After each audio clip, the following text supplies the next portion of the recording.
Bismillahirrahmanirrahim. Alhamdulillah Rabbil Alamin. Wassalatu wassalamu ala ashrafil mursaleen. Sayyidina wa nabiyana Mawlana Muhammadin wa alihi wa sahbihi ajma'een. Respected listeners, viewers, attendees, we welcome you onto the session on the eve of Ramadan, or where you are. You may have started Ramadan and may you be blessed. And the important pillar of zakah executed correctly, particularly in the month of Ramadan, gives you many-fold blessings indeed. So the topic is very appropriate, very neglected topic from that point of view. Today we will be covering particularly the business assets of zakah. How to calculate it when you have a business, and which particular assets really is going to be zakatable, and so on. However, just a recap, really, the next slide please, just a recap of the concept that has been discussed. You're only required to pay zakah on assets which have the four following characteristics. Namely, that you are full owner of the assets. That's first. The second point is that the asset lends itself to growth, which by implication means that all private assets, which is a natural question, all private assets such as your home and your cars and your clothing are not subject to zakah, and those in business, your capital assets are not itself also subject to zakah, the value thereof. They do not lend itself to growth. Then obviously you must hold the minimum amount of nisab in excess of your liabilities, really the zakatable assets, and this is based on the value of 612 grams of silver, which in the South African context is about 11 to 12,000 rand. You may wish to assess it in your own country, but if you do not qualify to have that amount of excess wealth as a minimum starting point, you are not required to pay zakah effectively. And finally, the zakatable assets should be with you for a period of 12 months. These are the months that you have selected in the Islamic calendar as your date of payment, and up to the 12 months up to that, those assets should be in your possession. And there are some technicalities around it, which I'm sure has been covered in the previous seminars really. Having said that, when it comes to business assets, there are also a few differences of opinion as to how assets are dealt with from a valuation point of view. A very good example is your stock, and there are scholars who say the stock must be valued as if it's sold in one lump sum. Others say valued at cost, and so on.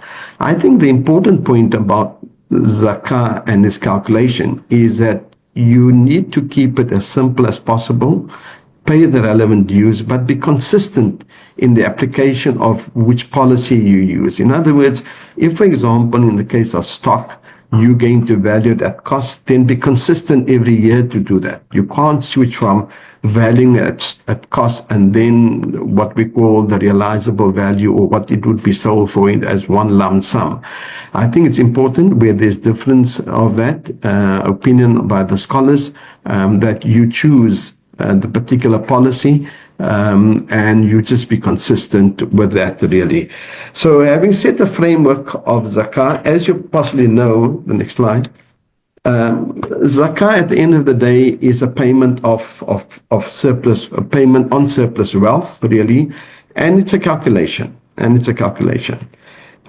what you do in this calculation, you value all your zakatable assets, which we'll describe in a minute what they are and how to value them. You gather them all together on a particular date. Most people by default, for whatever reason, use Ramadan as the month to pay your zakah because the blessings are manifold. But strictly speaking, the moment you had a surplus of wealth, in other words, when your nisab is attained, that's actually when your lunar year starts, not the month of Ramadan. So you have to work on whichever date you have chosen, and if you've chosen Ramadan in our example, you will gather all the zakatable assets and the value of it. And from those assets, the value of those assets, you deduct what we call the immediate liabilities. So if you owe money to your doctor, if you owe money to the municipality, all the immediate liabilities is the consensus that can be deducted from that, and that gives you your net zakatable assets. And we now assume in this case the net zakatable assets are in excess of the nisab value, namely the silver grammage, 612 grams of silver, and in a South African context, it's valued at 12,000 Rand. So when that amount exceeds 12,000 Rand, the total amount attracts zakah at 2.5%. That's all you have to give to meet this important pillar and comply with this important pillar. In other words, Allah subhanahu wa ta'ala has left you with 97.5% of wealth to do as you wish to do with it. It's only 2.5% that is required to be paid. And I presume in the previous sessions, it has been covered who it can be paid to, and through institutions or to families who are deserving in terms of Surah Tawbah verse 60. And those are the people that you will be denying them the calculation, correct calculation, and denying them the percentage that must be calculated correctly is a fatal flaw, because this is their right. Those who are categorized in Surah Tawbah, they are entitled to that surplus wealth, and in turn Allah subhanahu wa ta'ala has blessed you to keep 97.5% to do with it as you wish to. So in summary, Zakat liability is a formula. You take the value of your zakatable assets, you deduct from that your immediate liabilities. In other words, if you arrange finance for the purpose of a house, you cannot take off the total value of the amount owing on the house, or a car for that matter. It's those that are immediately payable. And most scholars agree that we will use the amounts due in the next 12 months as the maximum figure. Others say you only take off those that are due in the same month. Coming back to my principle, just be consistent as to which policy and which formula you have chosen really from that point of view. So the question now is, what are these zakatable assets really?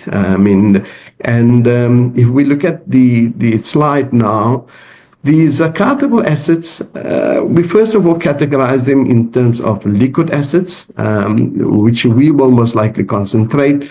But zakah is also payable on farming stock, if you have agricultural products, minerals, if you are a miner or own a company that does mining and so on.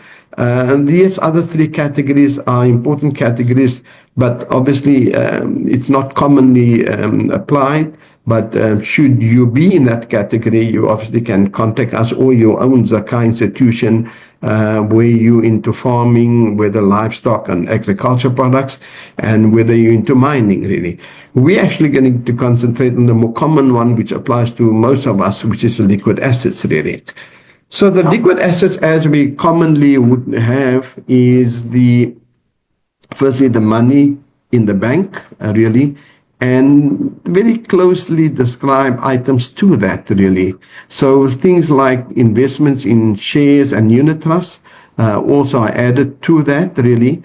So you would assess that the value of those assets on the day that you have chosen.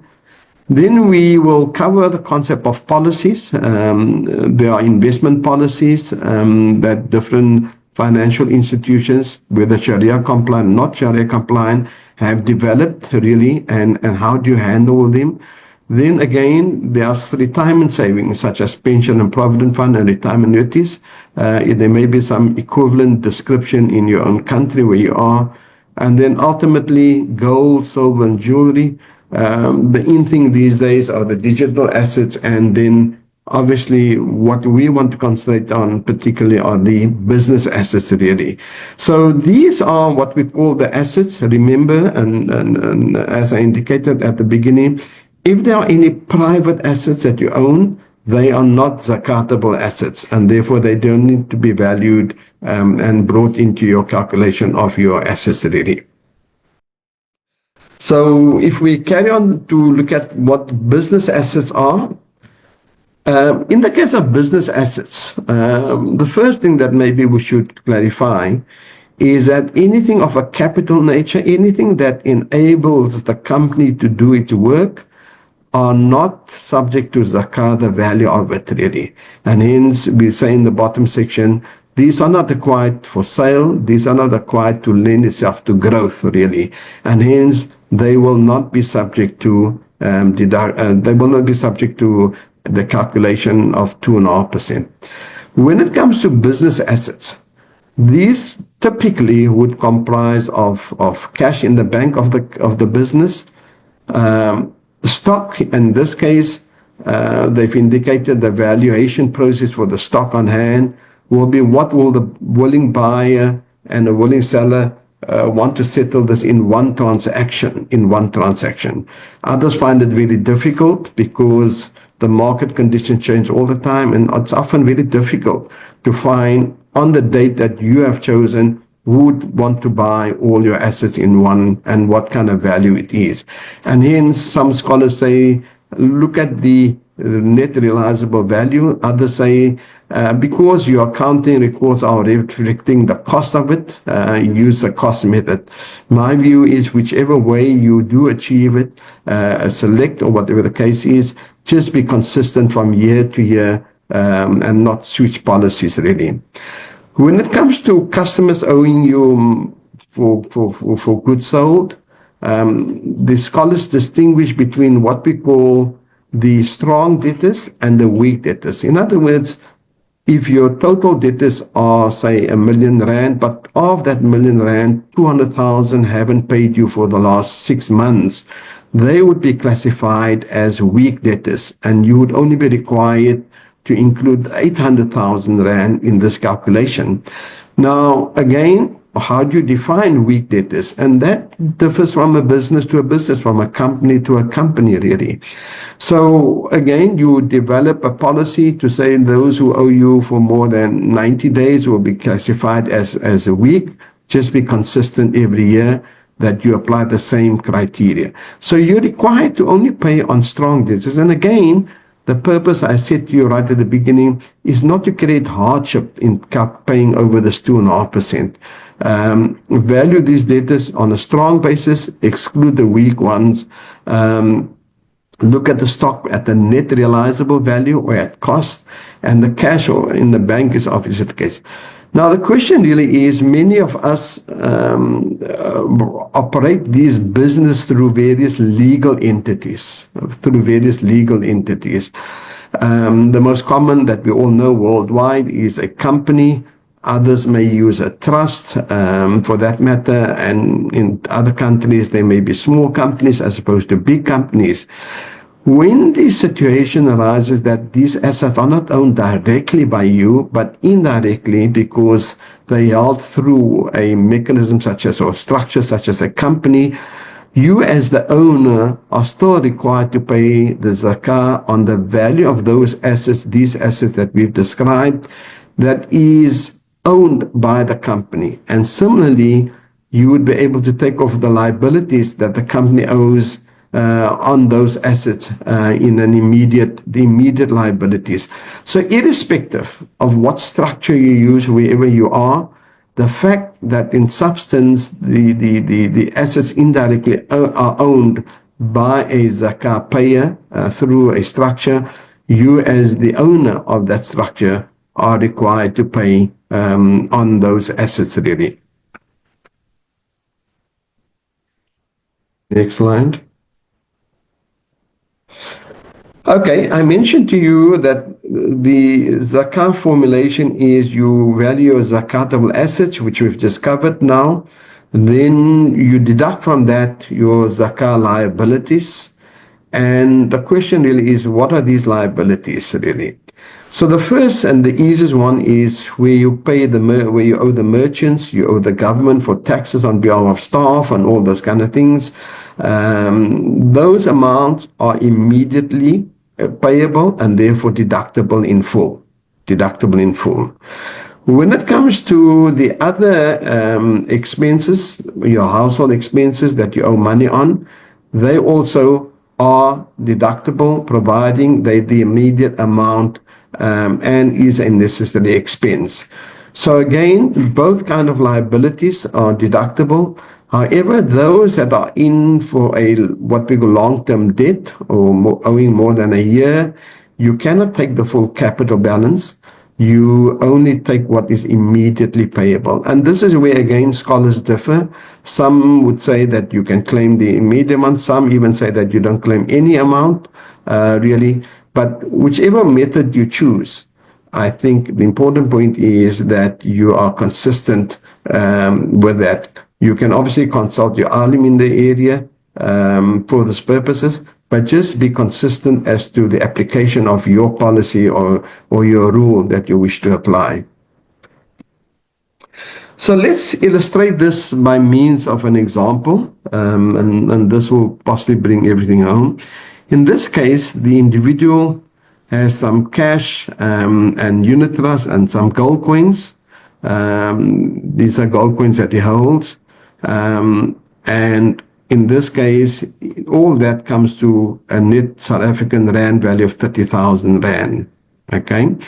He's also got some business assets that he runs his own business. Again, a combination of cash and the stock value and the debtors, strong debtors, less the immediate creditors, is the value of 60,000 rand. In the case of where he owns some shares in a business through a partnership or a company, we also have a form in South Africa called a closed corporation. Again, you would value the assets which are zakatable. You exclude the fixed assets as they do not attract any zakah, and in this case, it's 100,000 rand. So the total of this is 190,000 rand, and on the 190,000 rand, only 2.5% is required to be paid, and that amounts to 4,750 rand. You are entitled to do with the 97.5% as you wish to do. I must also say to you, well, when we talk about the debtors, this is for goods sold. This is not for services rendered. So typically, a doctor or a medical practitioner or a chartered accountant or so on, they will have customers or clients owing them money for services rendered. In the case of services rendered, you do not include them in your debtors, in your calculation as debtors or amounts owed. It's only for goods sold. In the case where services are rendered, you would only include that in your calculation when you receive the payment, and should it be part of your cash on hand or bank balance and so on. So just to clarify, the debtors that we're talking about is for goods provided, goods sold. It's not for any services, whether professional or tradesman services. You're not required to include that for the purpose of your zakah calculation. We can also look at another illustration. In this case, and this is a interesting one, there's a residential property that the individual owns. There's some money in the bank. There's some unit trust. There's a car that the individual owns, some gold jewelry and gold coins, really. Now, at the same time, he's got a credit card that he owns 5,000 rand on, and there's a long-term debt of 170,000 rand. Now, as you've been told, in the case of gold jewelry, depending which madhab you follow, if you follow the Hanafi madhab, you are required to include it. If you follow the Shafi madhab, the ruling is you do not include gold jewelry, but you do include the gold coins. So on the next slide, you will see that the items highlighted are the items subject to zakah. So your bank balance of 50,000 and your unit trust of 300,000, your gold coins of 20,000 rand, and then from that you would deduct your 5,000 rand, and hence again 2.5% of all that in value is zakah payable of 9,125 rand. Again, 97.5% is left to you to deal with it. Importantly, the private property, the car, the gold jewelry, and the pension fund, which will come to, which you've covered before, depending on how the situation is, If it's a compulsory pension fund, you're not required to include it. If it was a voluntary retirement annuity fund, you would have included that. I'm sure that has been covered in the previous sessions, really. We have another example, and this one brings some other principles out, really. In this case, the person, the individual has a property and he receives rental income on his property. The expenses that is paid off from this is the rate. This is the annual rental income, annual expenses, is left with net income of 100,000 Rand. The 300,000 minus your 30 minus your 150 and 20,000 Rand. He also has a net salary income after tax in his own hands of 350,000 Rand. So his total income is 450,000 Rand. On the other side, he has assets, which is the property, the value of the property. The tenants owe him some money for that. There's some bank balance. There's a bank balance, and there's some immediate creditors payable, and the bond, long-term bond owing is about 1.1. So in this case, the important point here is that you do not pay zakah on any form of income. So the left side is totally ignored. The question really is, on the date you've selected to do your zakah calculation, what is your surplus wealth, and do you have surplus wealth? So in this case, you've got the amount owing by the tenants, 80,000, the bank balance, the cost of property is not included because it's a capital asset, and you're allowed to take off the immediate creditors owing. So the point is that you ignore the form of income. You never pay zakah on income, you pay zakah on surplus wealth. And hence, in this case, it's going to be 8,500 Rand on these, the calculation at the bottom, which is your 80 plus your 300,000 plus your other amount really. And finally, we're looking at the case of a business person, individual really.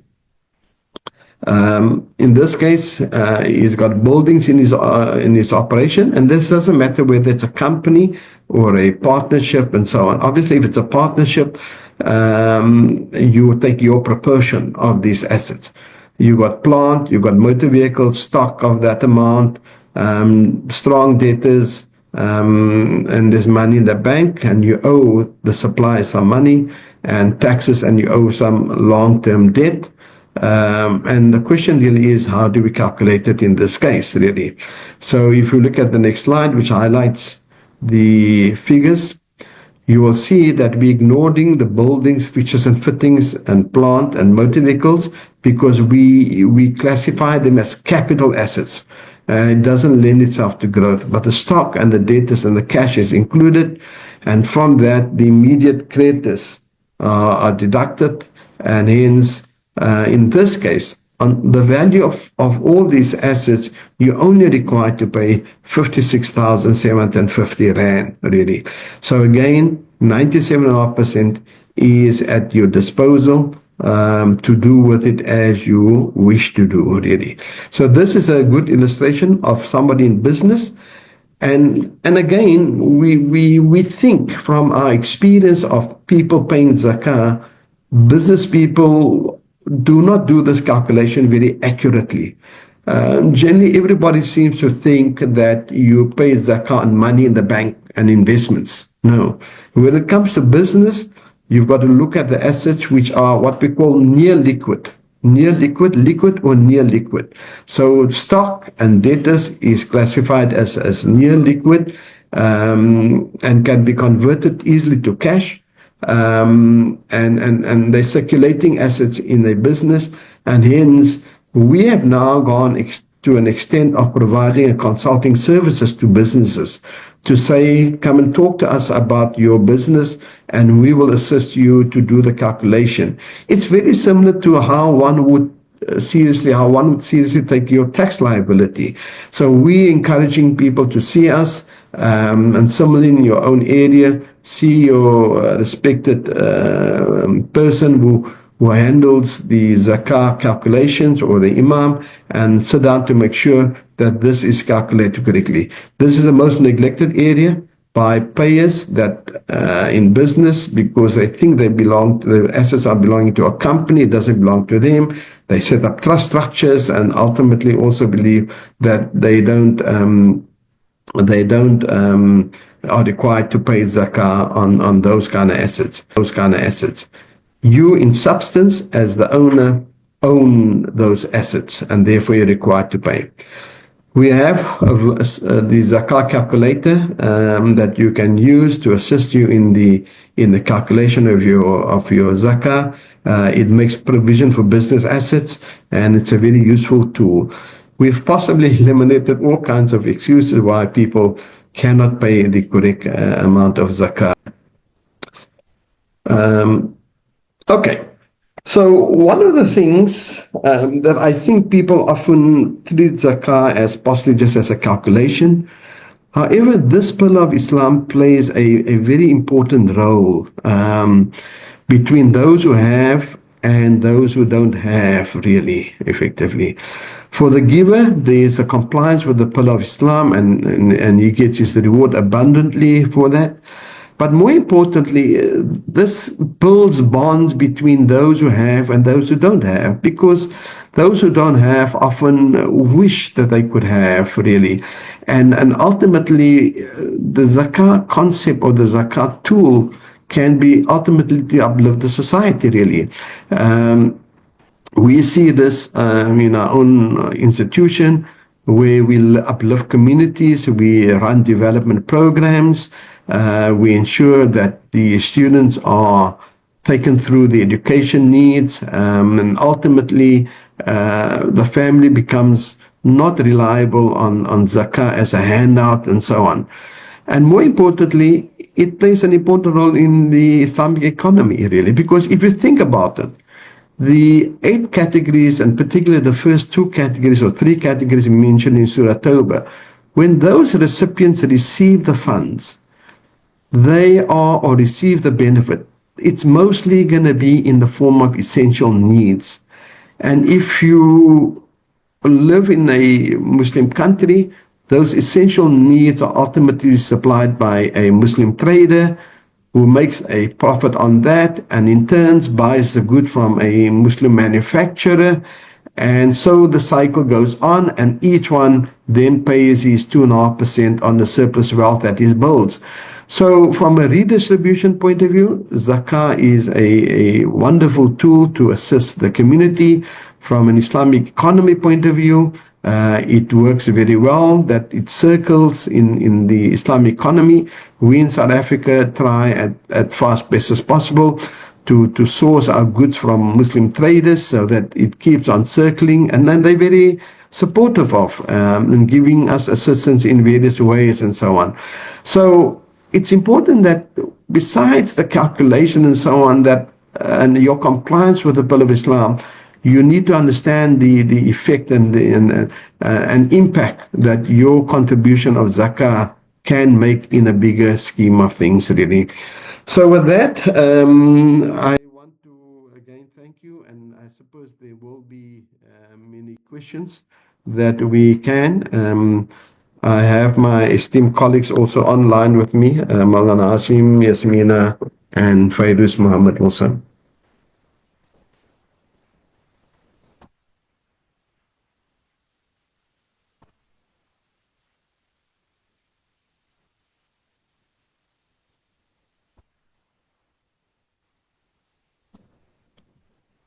Are there any questions?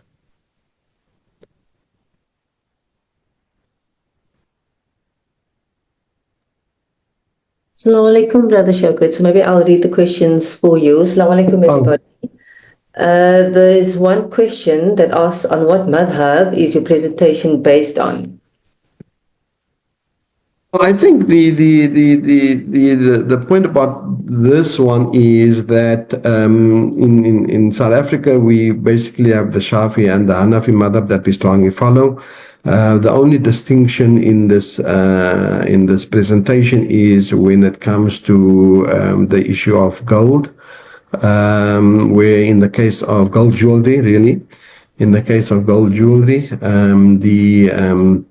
In the Hanafi madhab, it's included. In the case of the Shafi madhab, it's not included. The other differences of opinion, my understanding, and Maulana can come in, is more the practical effect of what should be included and not really. Maulana, do you want to add any comment on that? Or I'm not sure if Maulana is able to.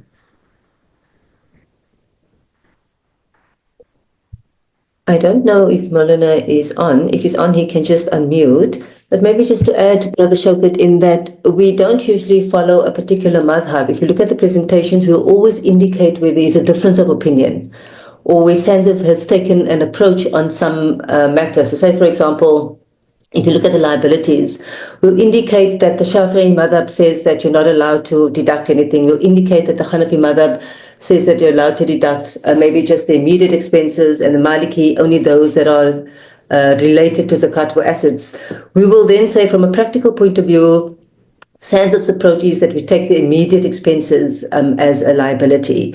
So that's usually the way we present the approaches, but we don't, from our presentation perspective, follow a particular madhab. If Maulana wants to add anything, if he's on. If not, there aren't any other questions, Brother Shaukat. Okay, here's another one.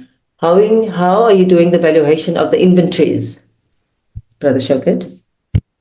Yeah, so that's one of the issues that there are difference of opinion on this, but the most common one supported is to say, how would you sell these assets if you would sell it to a willing buyer, between a willing buyer and a seller, really? In other words, in one lump sum. I'm not sure how practical that would be, and I'm speaking from an accounting point of view, and hence I keep on qualifying that should you choose another valuation process such as the cost, which I think is maybe a figure that you would have reliably on your system, or what we call the net realizable value. But the one that jurists recommend is what would the value be between a willing seller and a willing buyer, as if they bought all the stock in one transaction.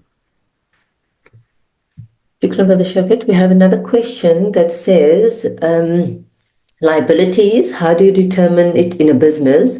Also, will salary of workers annually be removed before paying zakah by a company, or the month in which zakah is due only? A salary earner zakah calculation? Okay, so the liabilities, I mean, those of us who are in business, you will know that these are your liabilities. In other words, let's just say goods are delivered to you in the last week of the month and you will pay them 7 days later. That will be typically a liability. Should you have collected taxes on behalf of the government, we in South Africa will typically collect VAT, and the VAT for that month is payable 20 days later. Thirdly, that would be a liability. Thirdly, in the case of salaries paid to staff, we are required to take off taxes on behalf of the staff, and we in South Africa are required to pay that by the 7th or the 10th of the following month. So that would be a typical liability, really. Now, so that's the first part of the question. Really, those liabilities that can be determined and is in respect of the assets that you have, immediate liabilities, then they are to be deducted, really. When it comes to the question of somebody's salary, just repeat that part of the question. Will salary of workers annually be removed before paying zakah by a company, or the month in which zakah is due only? So it's basically somebody that is a salary earner and wants to know, do they use the annual salary earned for the year as a deduction, or just that 1 month? So the point is, if the salary has been paid in that month, let's just say we do the calculation, let's go on the Gregorian date on the 28th of February, which is just passed. If we've paid the worker their money, then obviously your bank balance will be lower, and hence there's no need to adjust. In other words, the person has been paid on the 28th, the amount has been deducted from your bank balance, and your calculation of surplus wealth will include the bank balance after the salary payment. If, on the other hand, you pay the worker for the month on the 3rd of the next month, for whatever reason, okay, then that will be a liability because the person worked for the month. It's owing to him. Your arrangement is that you will be paid 3 days after month end, and hence that will be an immediate liability. So again, is it a liability or not really? And if it's been paid, then it's not a liability. Your bank balance will be lower. And if it is a liability, then you must still take it off in your calculation as a liability. Shukran, we have another question that says, does SANZAF offer any certifiable course training on Zakah? If not, would you recommend any institution that does? Jazakumullah khairan. I'm not sure, Fairuz, if you want to come in here. We don't provide a certifiable course on the training of Zakah calculation. We, however, do ongoing classes. We do a learn to growth program for our own staff, and we do various seminars and so on. But a certifiable program, we don't have. But I'm sure there are many international Islamic institutions, really, and even here in South Africa, colleges that provide an element of zakah in their own dissertation or in the course. There's no doubt about it because often SANZAF is required to attend presentations and assessments of these students. So yes, it's part of a bigger course in South Africa, but not a very specific certifiable course in the South African context. But I do believe that there would be international organization would provide for that, but I'm not aware of it. Yes, Brother Shaukat, that's actually something that the TAIF Digital Institution and I have actually been discussing, that it's something that we should look at. So maybe just watch their space, because they also offer various other, Islamic banking and finance courses as well. So maybe you can just watch their website or just go view it on there, inshallah. Another question, Jazakumullah khair, Brother Mukaddam. I guess another advantage of Zakah is that it creates jobs for those who have skills to develop tools like the SANZAF calculator. I would also say that business owners need to employ Zakah personnel or consultants or accountants with Zakah computation skills. So it's more of a comment.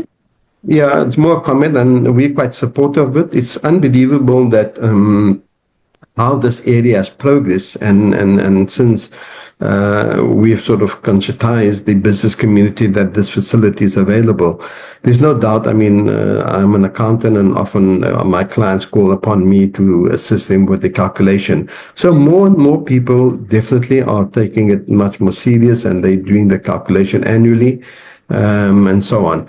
But yes, we're very supportive of it, and we'll encourage everyone else all over the world to encourage this angle where you call upon businesses to be consultants to businesses to assist them in the calculation. Shukran. Another question. I've received a huge cash amount yesterday, and today is the end of my Zakah year. Probably do they include it or not? Yeah, so the point is really that the principle is that the funds should be with you for a year.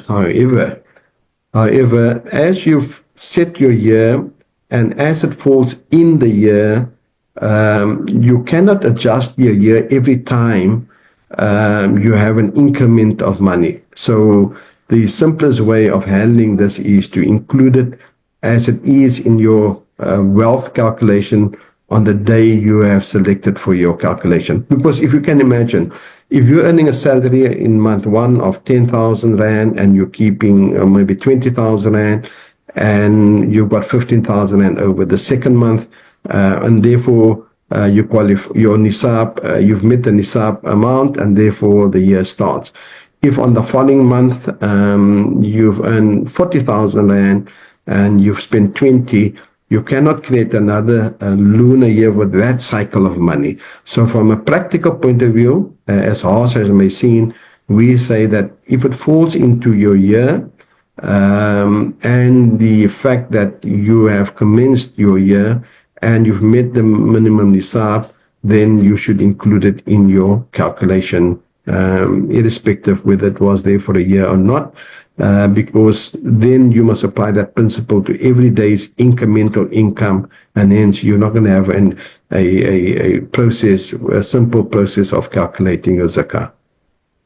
Shukran, Brother Shaukat. Maybe just to add to say that the whole, which is the period of the 12 Islamic calendar year of which needs to be present, is not the wealth necessarily, it's the nisab.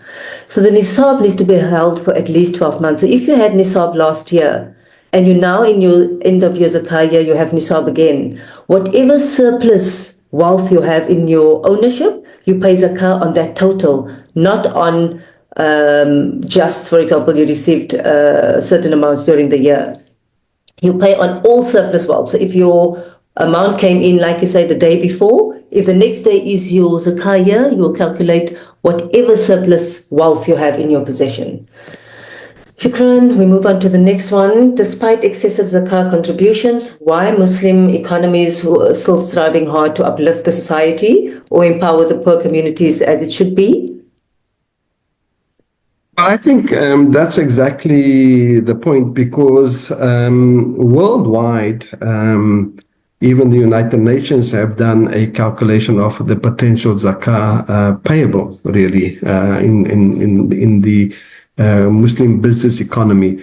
And the answer is very, in my humble opinion, because I've seen a paper that says that if all the zakah is payable worldwide, it will be a strong tool to eliminate almost everyone who's in a needs position, really. The truth of the matter is people are not paying the zakah correctly. People are negligent of paying the zakah. And our part of our job, more importantly, is to advocate the paying of correct zakah, and this seminar hopefully will contribute. And so you should also conscientize people in the area that you live and the institutions that are organizing this. Yes, it's a long haul, but the reason is there's neglect on paying zakah due. Shukran. The next question, on stock valuation, businesses have different accounting dates.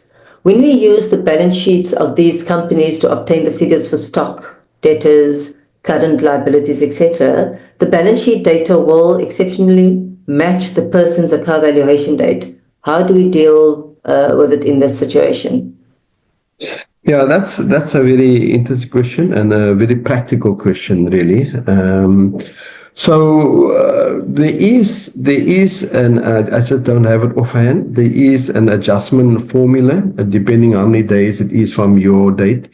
However, I'm of the view that if you're consistent and you take the year end given to you every year and include that as the figure, it's about practicality. It's about practicality, and there's no other way of achieving the figure. But if you're consistent, in other words, if your date is the 1st of Ramadan in this case, and the other date in this example was end of January, there's no ways that you would know what the stock value today is. But if you use the same date every year as a principle, it does roll up into the next year and the next year and the next year. There is a formula adjustment, which I just don't have offhand here, where if you tweak the period from the date, from the number of days from when your calculation is, then that's possible. But for me, I think it's important to be consistent, because if you've chosen the calendar date of the company and you got end of January and you do it end of January next year, the kind of valuation of stock and money in the bank will come through by the end of the following year. And I think it's important to be consistent with that calculation and not say, I don't have a day, I don't have a value because my date doesn't coincide with that date, really. It's more about a practical approach to issues. Shukran, Brother Shaukat. Maybe just to add, and I think I've mentioned it in the last week's session, in that way you can treat a business as a separate entity from a zakah perspective. Remember, if you look at your valuation date and a business date would sometimes not coincide, and most times it wouldn't. So what most scholars recommend is that when you're doing the calculation of within the business, obviously you've got the calculation that Brother Shaukat was saying is that 2.577%. Because they use a Gregorian calendar year, you can't use 2.5%. It now changes to a rate of 2.577%. So you use the same calculation as Brother Shaukat has mentioned earlier on in the illustration, how to calculate zakah for a business. And then when it comes to your zakah calculation date, you do the personal calculation and you regard that zakah payment by the business as an advance payment from your zakah. So remember, technically, most best practice is that you pay zakah as an individual from all wealth that you have. So obviously, because of the dates that doesn't coincide, there is a view that you can regard the business as a separate entity. But if not, it's best to do it in one calculation and then just pay zakah at that 2.5% on that one date. Brother Shaukat, the next question, can you expand on the debtors, how to treat a weak debtor and a strong debtor? So the point is, again, the principle is, let's not create hardship. Let's not make you pay 2.5% on somebody that possibly is not going to pay soon, really. So the distinction is good debtors and bad and weak debtors, all right? And this is best illustrated by an example. So let's just say that you are in the wholesale distribution of selling meat, and your customers pay you normally 7 days after month end. In this case, a weak debtor, in my humble opinion, would be somebody that hasn't paid you by the 60th day, for example, because you're required to pay 7 days after month end. And by 60 days after month end, this person hasn't paid. So you would then exclude all those customers or debtors that owe you money, and you've chosen 60 days as a criteria. So anybody 60 days and more will consistently be excluded from your calculation. If, on the other hand, you sell car parts, for that matter, car parts, and the normal payment terms for that is 60 days, right? And if somebody is in 120 days and hasn't paid you after 4 months, I would think that anybody who is in that category for that business would be a weak debtor, whereas the 60-day amount would be a strong debtor, because that's what we call the normal terms. So every business category has its own form of determining what is a good debtor and a weak debtor. And the point about the weak debtor is, do not pay. I mean, we're supposed to encourage people to settle the debts and so on, but there are times when there are challenges out there and the person can't make the payment, really. And hence, you're not required to pay on that 2.5% because it's a weak debtor, really. Ultimately, we must understand that this all ends up in money in the bank the following year, really, because when the person pays, it goes into the bank account, and if your bank balance a year later is high, and so on, you will pay on that, really.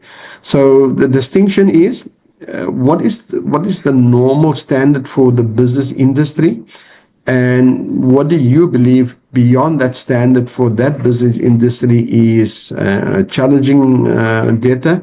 You will then apply that criteria every year to the situation. Is the cash zakatable, bearing in mind that the cash is planned to be used for construction and saving? For construction? So it doesn't matter what it's used for. I think the question is, if the cash is planned for something, for some costs, is it still zakatable?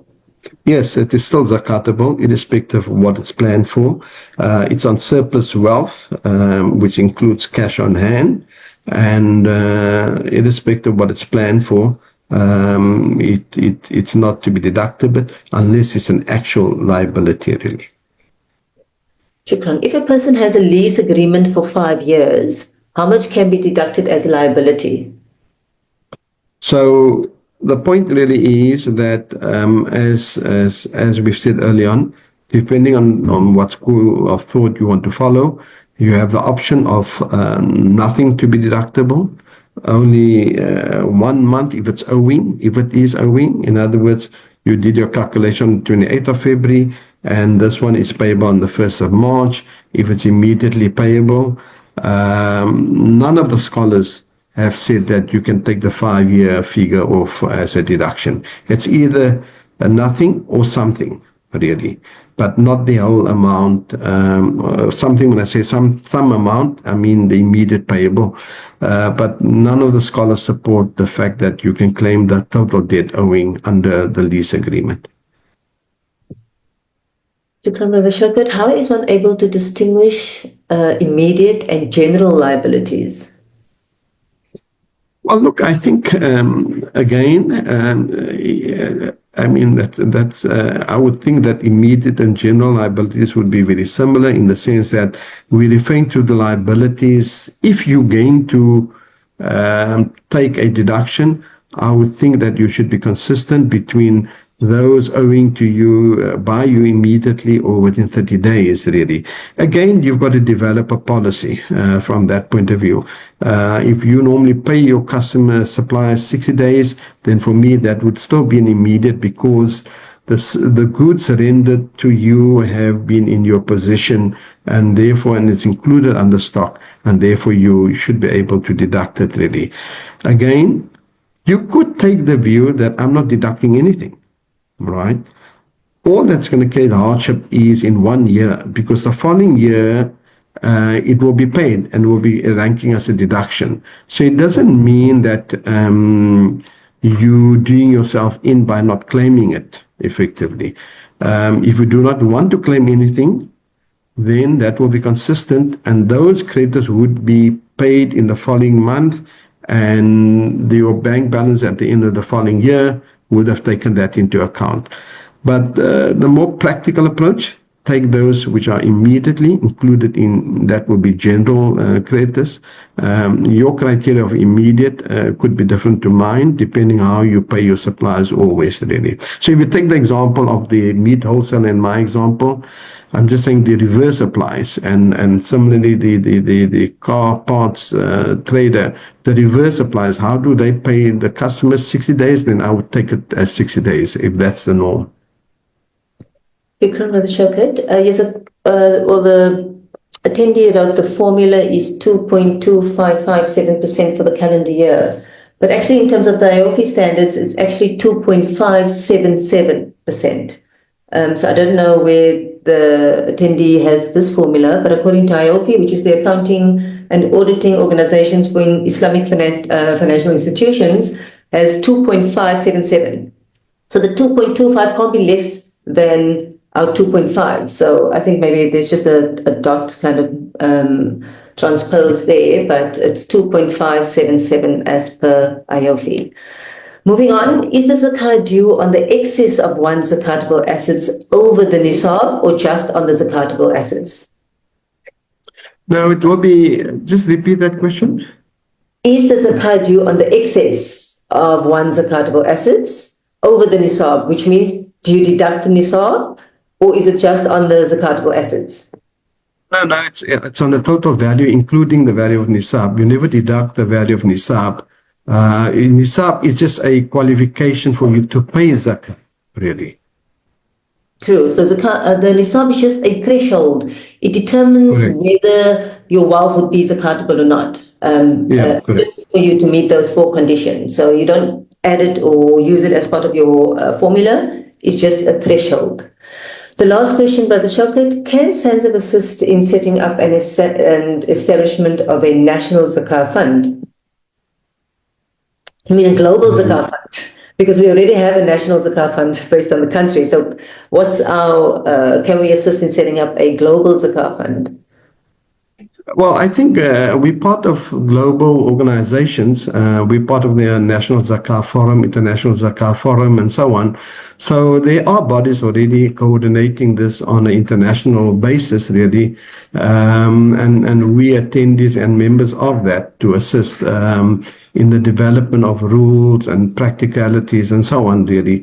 So there is a move afoot already about that, really. Shikran, maybe what I can add is that what SANZAF normally does is we can, and I think it has been in the thinking whether we'd want to establish maybe zakah funds around the country. But what has happened is that other countries has come to us, like the National Zakah Fund in the UK, have approached us, we shared our model, and they then duplicate our model in their country. So that's a possibility as well, and that has been done before. So if you're interested in wanting to establish a zakah fund in your country, you're most welcome to contact our Yasmina Franco, our sister Yasmina Franco, who's our CEO, will be able to guide and assist in that matter, inshallah. That's it. Here's one more thing. Is the unearned contributions of a takaful company a deductible liability when calculating zakah? And sorry, yes, 2.575% according to our fee. Okay, shukran. So is the unearned contributions of a takaful company a deductible liability when calculating zakah? Yeah, I think if we go back to the basis, really, is it a true liability, or is it just unearned profits, really? And in this case, I would think that it's not a deductible liability, because in the case of a liability, we're talking about an amount owing to a third party, and not really the accounting concept of unearned profits, where we account for unearned profits, really. Shukran, we have another question. As you said that people are not paying zakah, how can we make those high net worth individuals to pay zakah in order to develop our society? Well, I think it's, again, to bring it to their attention, to engage them, really, to find a mechanism of institutions, engaging them, and more importantly, the Islamic scholars and the imams, conscientizing the people of this responsibility. I think often many people do many things which are not known through formal institutions. So one can't just take it for granted that things are not done properly. Much of the zakah payments take place outside the formal institutions. So whilst there is a shortfall of zakah being paid globally, there are many unrecorded or not so much formalized institutes, ways of paying your zakah. And we know that many families do that as an in-house matter themselves, really. Shukran, Brother Shaukat, and that's why it's important that we have these awarenesses around zakah. I think maybe within your country that you're staying in, to speak to your ulama, speak to your zakah institutions to increase the awareness and advocacy on zakah, because not many people actually understand the intricacies and calculation on zakah. And obviously you need to ensure that you're paying the correct amount to fulfill your zakah. And many people don't actually understand how to do the calculation. They assume, or they just take to say, okay, I have so much cash, and then they pay, as opposed to being educated on actually how we do the calculation. And alhamdulillah, we say shukr and we thank TAIF for having this platform so that we can educate the rest of the communities on zakah. That's it, Brother Shaukat. There aren't any more questions that's listed here. Oh, yes, one more. Has SANZAF automated zakah distribution as well? If so, is it on their websites? No, we've not automated zakah distribution, but we account for our zakah distribution regularly and so on. Every office has its program and has its record keeping of its program, and we take pride with the fact that we report within 90 days of the financial year end of our activities and our distributions, really. So you're welcome to look at our website from that point of view, but automation of zakat distribution is a project in the pipeline. Shukran, Brother Shaukat. That's it. There aren't any more questions. Brother Ahsan, I don't know if you want to come back on. Assalamu alaikum. Jazakallah, Brother Shaukat. Thank you very much for your time. And this session again has been another enriching session for people. And I can see the comments non-stop coming in the chat as well. I'm receiving messages on my WhatsApp as well. Jazakallah for South African National Zakat Funds, for Sister Feroz, for Brother Shaukat, for Maulana, everybody for giving this time and benefiting for the community. We again tell that inshallah all these sessions will be edited and updated on social media. You can share with others. Also, all these Q&A sessions will be shared separately so that you can benefit from those easily, inshallah ta'ala. Looking forward to have you all in the next session. Closing remarks, Brother Shaukat. Inshallah, we'll end the session from your closing remarks. Yes, I think the important point, as I said in the last slide, that this zakat tool is an important tool, and it's clearly spelled out many times in the Quran, adjoined to the concept of salah, really. And therefore, it is a tool that we can use to uplift the communities and make sure that those who are deserving and rightfully in need are served by us from those who have such surplus wealth, really. So we see all the questions about encouraging people to pay. I think everyone who has been in tune must be playing their role to encourage others to pay the correct amounts. Jazakallah. Assalamu alaikum. Thank you very much once again. Wa alaikum salam wa rahmatullahi wa barakatuh. Thank you everybody for joining. See you in the next week. Assalamu alaikum.